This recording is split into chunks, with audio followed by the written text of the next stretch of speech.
My name's Brent. I came here to Foundry Ministries as a participant in July of 2022. I graduated the program in June of 2023. I would say in the beginning, I was just looking for acceptance as a young teenager. My father was in the military. He was deployed. He was gone a lot. My mother worked full time trying to raise 3 kids, so I was left to my own devices. And I found my sense of community in the kids that were getting in trouble and got into using and selling drugs at a very young age. It just continued into my adulthood, that sense of always looking to be accepted. 2 years ago, September of 2021, I was running a multi-million-dollar service company and lost my job for my drug use. At that point, my marriage was in shambles, so my wife and I separated. So I lost my career, lost my house, lost my wife, lost my kids, and went from having everything in this world to having nothing. I had turned my back on God years ago. I was raised Catholic. My dad was a deacon, so I knew of God, but I didn't have a personal relationship with God. Finally, told him, hey, if you're going to keep waking me up, if I'm going to continue to be here, I just want to be happy.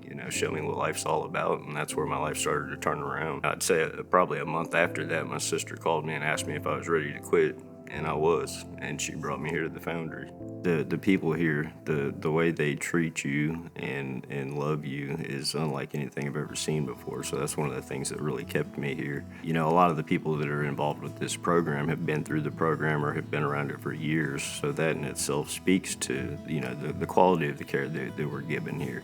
Scott Alfred, he was a huge inspiration to me here. Counselor Rev, Counselor Wes, Pastor Chris or Counselor Chris, he's amazing. Just the people involved with this program. Mark Winslet, that teaches a lot of our classes and does the discipleship class. There's so many amazing people involved with the program, that I could probably talk about all day.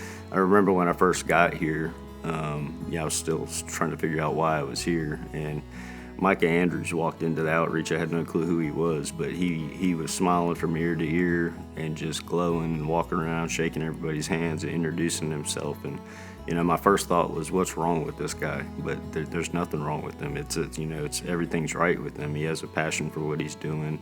Men that love Jesus and want to share that love with other men that may not know or may have never experienced that, I think is huge. What does a life of sobriety look like for me? Because I've never experienced that, or I don't recall ever experiencing that as an adult. When I phased out of the Foundry, I went to Changed Lives Christian Center.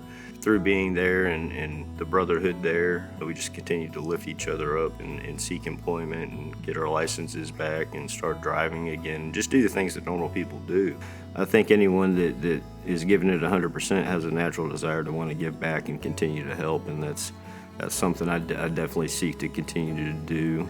So many good things can happen in your life if you give it all to God.